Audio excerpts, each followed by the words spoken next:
ये है जयगढ़ किला, जिसमें बहुत कुछ खास है। ये एकमात्र राजस्थान का ऐसा किला है जिसमें कोई भी बाहरी आक्रमण नहीं हुआ है। इसी किले में आमेर के महाराजा मान सिंह ने अपने खजाने को छुपाया था। इसी में संकट के समय यूज होने वाले हथियार रखे जाते थे। इसी किले में खजाने को निकलवाने के लिए इंदिरा गांधी ने खुदाई करवाई थी। इसी किले में एशिया की सबसे बड़ी तोप आज भी है। जयगढ़ किले का निर्माण आमेर किले की सुरक्षा के लिए करवाया गया था और इसीलिए जयगढ़ किले को आमेर की संकटकालीन राजधानी भी कहा जाता था। इसमें बहुत सी सुरंगें हैं जो आमेर के आसपास के किलों से जोड़ती हैं। आज मैं आपको जयगढ़ किले के इतिहास के बारे में बताती हूँ। मैं ज्योति स्वागत करती हूँ आपका अपने YouTube channel family on flight mode पर।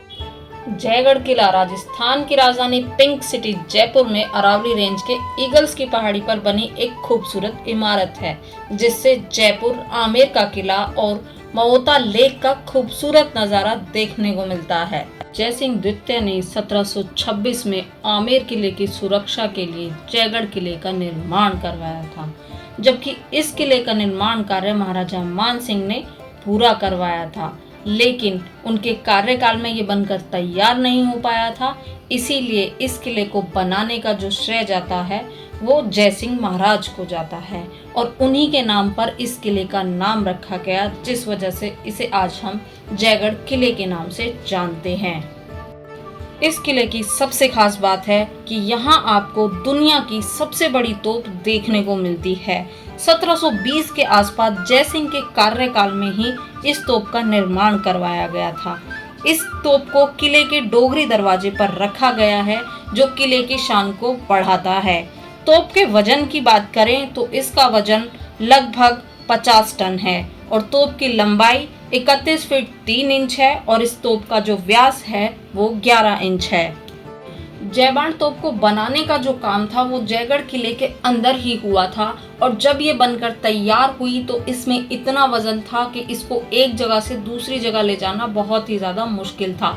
इस वजह से इस तोप का कभी भी कोई इस्तेमाल नहीं किया गया। जयबाण तोप के एक गोले को बनाने के लिए 100 किलो गन पाउडर की ज़रूरत होती है। तोप निर्माण का खराद परिसर आज भी किले के अंदर देखा जा सकता है।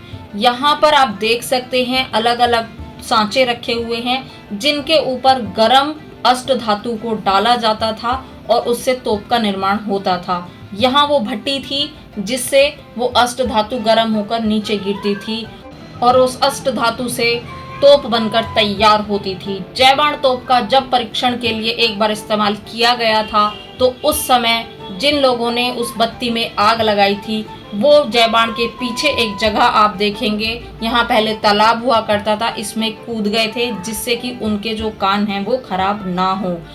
परीक्षण का गोला जिस जगह पर गिरा उसे गोलीमार तालाब के नाम से आज जाना जाता है। यहाँ साथ में आपको कुछ औजार भी देखने को मिलेंगे। उस समय में लोहा खाने में जो औजार इस्तेमाल होते थे, बढ़ई जो औजारों का इस्तेमाल करते थे, वो सब भी आपको यहाँ देखने को मिलता है। लाल बलुआ पत्थर की बनी ये दीवार 3 किलोमीटर की लंबाई तक फैली है। दीवार में आपको 3 छेद देखने को मिलेंगे, जिसमें सबसे बड़ा जो छेद है वो शत्रु पर आक्रमण करने के लिए है, दूसरा छेद पास आए शत्रु पे आक्रमण करने के लिए और सबसे नीचे वाले छेद से शत्रु के ऊपर गर्म तेल या खौलता हुआ पानी डालने के लिए है। इसके अंदर आपको एक वर्गाकार उद्यान भी देखने को मिलेगा। अब बात करते हैं किले में छुपे उस खजाने की, वो कहां से आया। अकबर के 9 रत्नों को सभी जानते हैं और राजा मान सिंह उनमें से एक थे। राजा मान सिंह ने अकबर के लिए अनेक युद्ध लड़े और मुगलों की ये हमेशा आदत रही, उन्होंने जिस भी रियासत पर हमला किया और उसको जीता उसे हमेशा लूट लिया करते थे। जितना हक उस पर मुगलों का था उतना ही हक उस पर मान सिंह जी का भी था। और एक कहानी के अनुसार अकबर के कहने पर मान सिंह जी अफगानिस्तान गए थे और वहां जीत के बाद जो भी खजाना और सोना वो लेकर आए थे उन्हें मुगलों को सौंपने की बजाय उन्होंने उस सारे खजाने को आमेर के किले में ही रखवा दिया था। किले के अंदर आपको इस तरह के पानी के टांके देखने को मिलेंगे और बताया जाता है कि इन्हीं पानी के टांकों के नीचे जो मान सिंह जी का खजाना था वो उन्होंने छिपा कर रखा था और एक समय में इसकी खुदाई करवाई गई, इंदिरा गांधी जी द्वारा इसकी खुदाई करवाई गई और इस बात की कोई पुष्टि नहीं हुई कि इसमें से कितना खजाना निकला और कितना नहीं निकला। इस बात को आज तक भी गुप्त ही रखा गया है। पानी को इन टांकों में स्टोर किया जाता था, संरक्षित किया जाता था और उनका इस्तेमाल लंबे समय तक किया जाता था। किले में जो लोग रहते थे इसी पानी का इस्तेमाल वो किया करते थे। और ये जो आप नहर देख रहे हैं, ये ऊपर पहाड़ी से नहर आ रही है, जिससे जो बारिश का पानी है वो सारा इसके थ्रू आता था और अंदर जो बने हुए पानी के टांके हैं उनमें जाकर स्टोर हो जाया करता था। और उसी पानी को साफ करके किले में रहने वाले लोग उसका इस्तेमाल किया करते थे। जय बाण तोप के पास से देख रहे हैं हम ये दिया बुर्ज, जिसके ऊपर हमें 2 फ्लैग दिख रहे हैं। छोटे वाला फ्लैग जो है वो करंट राजा का है और जो बड़े वाला फ्लैग है जिसमें 5 कलर हमें दिख रहे हैं वो है राजा जय सिंह जी का। क्योंकि उन्होंने 5 राज्यों पर जीत हासिल की थी, इसीलिए इस फ्लैग को 5 रंग का रखा गया है।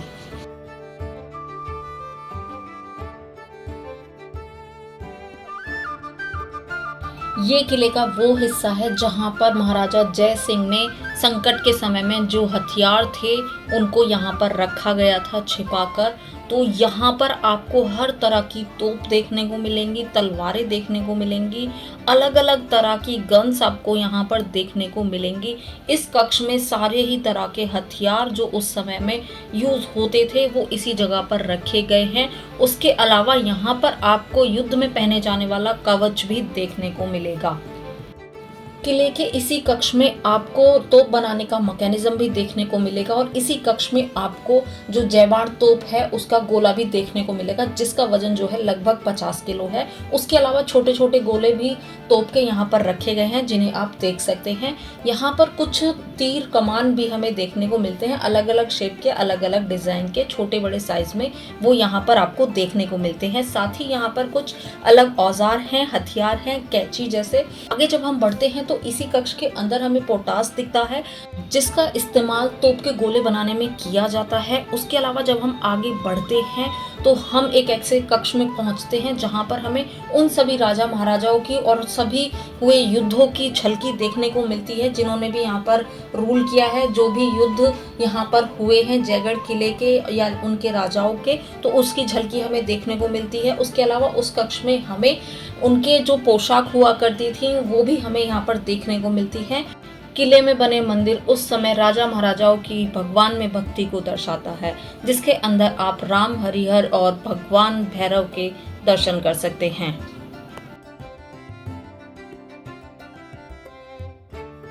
किले के अंदर वो जगह भी बनाई गई है जहां पर राजा महाराजा अपने मंत्रियों के साथ बैठक किया करते थे या फिर सारी ही युद्ध की नीतियां तैयार किया करते थे। तो ये है वो द्वार जहां से हम निकलकर पहुंचेंगे सुभट निवास में। तो ये है सुबट निवास, जिसमें ये जो व्हाइट वाली बिल्डिंग अभी आप देख रहे हैं इसमें राजा महाराजा बैठा करते थे और सामने वाले जो एरिया हैं, जो चौक है, वहाँ पर उनके मंत्री बैठा करते थे जहाँ पर बैठकर वो मीटिंग किया करते थे। और ये जो अभी आप देख रहे हैं लकड़ी के कूलर हैं जो उस समय में इस्तेमाल किए जाते थे। ये है हाथी का हौदा जो हाथी के ऊपर रखा जाता था और फिर राजा महाराजा बैठा करते थे।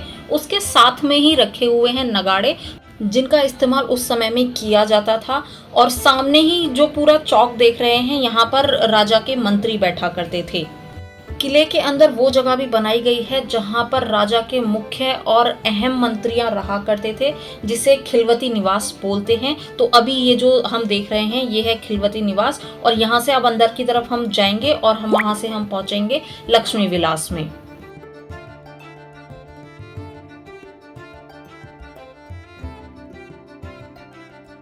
किले के अंदर एक ऐसा स्थान भी बनाया गया है जहां पर राजा महाराजाओं के लिए मनोरंजन के सभी कार्यक्रम हुआ करते थे। तो ये है हमारा लक्ष्मी विलास जहां पर सारे ही मनोरंजन के कार्यक्रम हुआ करते थे। पपेट शो भी उस समय में हुआ करते थे यहाँ पर। तो ये जो गद्दा लगा हुआ है इस गद्दे पे राजा बैठा करते थे और सामने जो सारा कार्यक्रम है वो हुआ करता था। यहाँ पर साइड में रानी और राजा की पालकी भी रखी गई है, तो उसी से वो यहाँ पर आया करते थे। किले के अंदर रास्ते कुछ इस तरह से बनाए गए हैं, भूल भुलैया जैसे रास्ते बनाए गए हैं, जिससे कि अगर कोई शत्रु अंदर आ जाता है तो वो आराम से यहाँ पर हमला ना कर सके, आराम से वो राजा महाराजा तक या किसी भी खास जगह तक ना पहुँच सके। तो यहाँ पर कंफ्यूज होने वाला रास्ता पूरी तरीके से बनाया गया है। अब हम आ चुके हैं नेक्स्ट निवास में, जो कि है हमारा ललित निवास।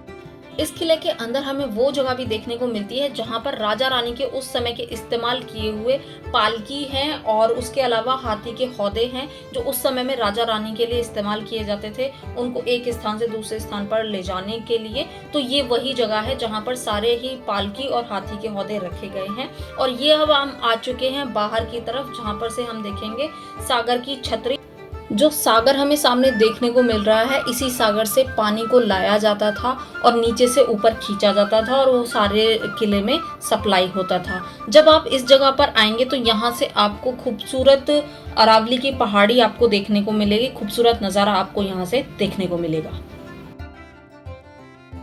तो किले की भूल भुलैया मैं आपको दिखाती हूँ, और ये जो गैलरी आप देख रहे हैं, अब ये गैलरी वापस से जाकर उसी भूल भुलैया में मिल जाएगी और एक नई जगह पर, एक अलग जगह पर हम पहुँच जाएंगे। तो अब ये हम पहुँच चुके हैं उस जगह पर जहाँ पर राजा महाराजाओं जो हुआ करते थे, जो रॉयल फैमिली हुआ करती थी उस समय में, वो लोग भोजन किया करते थे, खाना खाया करते थे। तो मेनली हम आ चुके हैं राजा महाराजाओं के डाइनिंग एरिया में।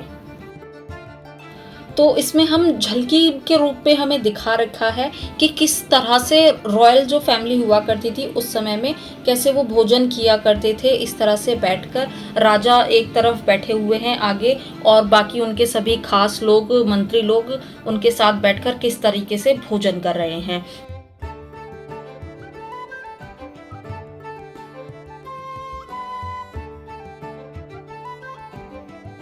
किले के अंदर राजा और रानी दोनों के ही रॉयल डाइनिंग एरिया हमें देखने को मिलते हैं, और ये है रानियों का डाइनिंग एरिया, जहाँ पर जो भी रानियां हैं और उनकी खास सहेलियां हैं वो यहाँ पर बैठकर भोजन कर रही हैं। और अब हम आ चुके हैं उस जगह पर जहाँ पर भोजन, जो रॉयल फैमिली का भोजन था वो तैयार हुआ करता था। तो मेनली हम आ चुके हैं इनके किचन में, तो देखते हैं इनका किचन किस तरीके का है। यहाँ पर देखिए कुछ पानी के बर्तन रखे हुए हैं। उसके अलावा जब हम दूसरे कक्ष में देख रहे हैं तो यहाँ पर किस तरीके से खाना तैयार होता था, बड़े बड़े बर्तन रखे हुए हैं, एक परात हम देख सकते हैं, एक जो भोजन पकाने वाले हैं वो हाथ में बेलन है, कुछ ऐसा रोटी टाइप का वो बना रहे हैं, इस तरह की झलकी दिखाई हुई है। उसके अलावा यहाँ पर और भी जो बर्तन उस समय में इस्तेमाल किए जाते थे, बड़ी, ये देखिए कितनी बड़ी कढ़ाई टाइप का ये है जिसमें भोजन बनते थे। इस तरह की सारी ही चीजें यहाँ पर आपको देखने को मिलती हैं। तो इस किले के अंदर ये सारी चीजें जब हम देखते हैं तो हमें समझ में आता है कि उस समय में जो रॉयल फैमिलियां हुआ करती थी वो किस तरह की लाइफस्टाइल जिया करते थे। अब हम चलते हैं किले के एक ऐसे हिस्से में जहां पर उस समय के जो मनोरंजन के कार्यक्रम हुआ करते थे उसकी एक झलकी हमें यहाँ देखने को मिलेगी, जो कि है पपेट शो। उस समय में भी बहुत ज़्यादा फेमस था और आज भी यहाँ पर ये पपेट शो होता है, जो कि काफ़ी ही एंटरटेनिंग है।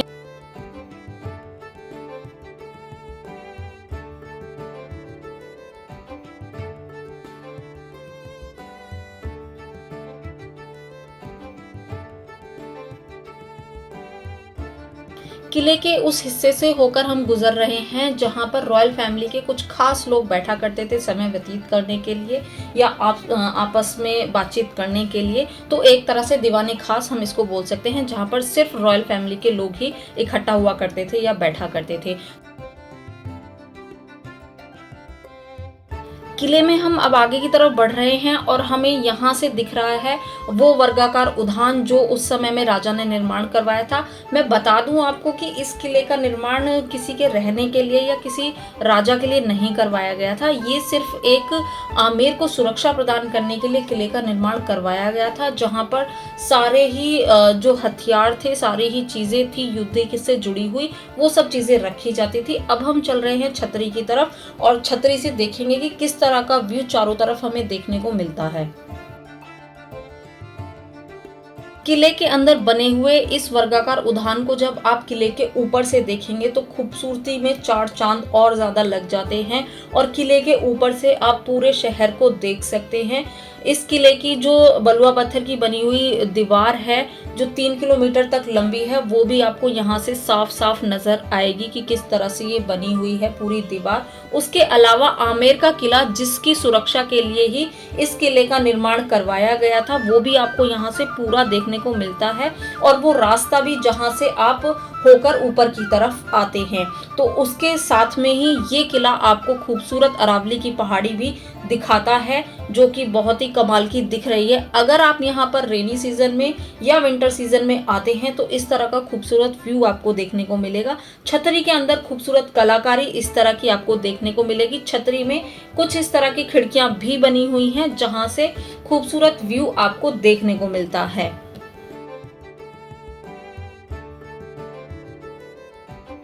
तो किले के अंदर हमें उस समय के बने हुए भी टॉयलेट्स आज भी देखने को मिलते हैं, जो हम अभी देख रहे हैं।